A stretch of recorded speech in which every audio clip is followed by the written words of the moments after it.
ಲಬಲಬೋ ಅಂತ ಬಡ್ಕೊಂಡು ಹೇಳ್ತಾರಂತೆ. ಬೀದಿ ಬೀದಿಲೋ ವಿನಾಯಕುಡು ಬಲಬಲ ಏಡ್ಚೇನು. ಬೀದಿ ಬೀದಿಗಳಲ್ಲಿ ಗಣೇಶ ಲಬಲಬೋ ಅಂತ ಬಡ್ಕೋತಾನೆ. ಬೀದಿ ಬೀದಿಗಳಲ್ಲಿ ನೀವು ಎಲ್ಲೆಲ್ಲ ಕೂರಿಸಬಾರದ ಜಾಗದಲ್ಲೆಲ್ಲ ನನ್ನನ್ನು ಕೂರಿಸಿ ನನ್ನ ಮುಂದೆ ಹಾಡಬಾರದ ಹಾಡು, ಮಾಡಬಾರದ ಡ್ಯಾನ್ಸು, ಮಾಡಬಾರದ ಕೆಲಸಗಳೆಲ್ಲ ಮಾಡ್ತೀರಾ. SA ನ್ಯೂಸ್ ಕರ್ನಾಟಕ ಚಾನೆಲ್ನ ಎಲ್ಲ ವೀಕ್ಷಕ ಬಂಧುಗಳಿಗೆ ಅನಂತ ಪ್ರಣಾಮಗಳು. ಕೆ ಗುರುದೇವ್, ಪರಿಸರವಾದಿ, ವಿಚಿತ್ರ ವಿಸ್ಮಯಗಳ ಸಂಗ್ರಹಕಾರ. ಸ್ವಾತಂತ್ರ್ಯ ಪೂರ್ವ ಸಂಗ್ರಾಮದಲ್ಲಿ ಲೋಕಮಾನ್ಯ ತಿಲಕರು ನಮಗೊಂದು ಕರೆ ಕೊಟ್ಟಿದ್ರು.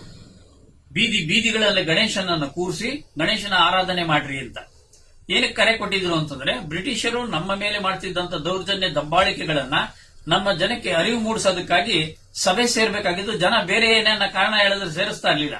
ದೇವರನ್ನ ಕೂರಿಸೋ ಹೆಸರಲ್ಲಿ ಈ ಕಾರ್ಯಕ್ರಮವನ್ನ ಅವರು ಆಯೋಜನೆ ಮಾಡಿದ್ರು. ಸ್ವಾತಂತ್ರ್ಯ ಪೂರ್ವ ಸಂಗ್ರಾಮದಲ್ಲಿ RSS ಗಣಪತಿ, ಬಿಜೆಪಿ ಗಣಪತಿ, ಕಾಂಗ್ರೆಸ್ ಗಣಪತಿ, ದಳದ ಗಣಪತಿ, ಈ ತರ ಹೆಸರುಗಳಲ್ಲಿ ತಗೊಂಡೋಗಿ ನೀರುಗಳಲ್ಲಿ ವಿಸರ್ಜನೆ ಮಾಡ್ತೀವಿ.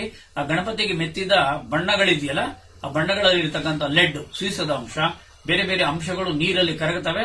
ಆ ಕರಗಿದ ನೀರನ್ನು ಕುಡಿದ ದನಕರುಗಳು ಕರೆಯ ಹಾಲಲ್ಲಿ ಲೆಡ್, ಸೀಸದ ಅಂಶ ಬರ್ತಾ ಇದೆ. ಅಂತ ಹಾಲನ್ನ ನಾವು ಕುಡಿತಾ ಇದೀವಿ. ನೀರನ್ನ ಮಲಿನ ಮಾಡ್ತಾ ಇದೀವಿ. ನೀರಿಗೆ ಹಾಕಬಾರದ ವಸ್ತುಗಳನ್ನೆಲ್ಲ ಹಾಕಿ ಗಣಪತಿ ವಿಸರ್ಜನೆ ಹೆಸರಲ್ಲಿ ನೀರಿನ ಮೂಲಗಳನ್ನ ಹಾಳು ಮಾಡ್ತಾ ಇದ್ದೀವಿ. ಇದು ಸರಿಯಾದ ಕೆಲಸ ಅಲ್ಲ, ಇದು ಬೇಡ.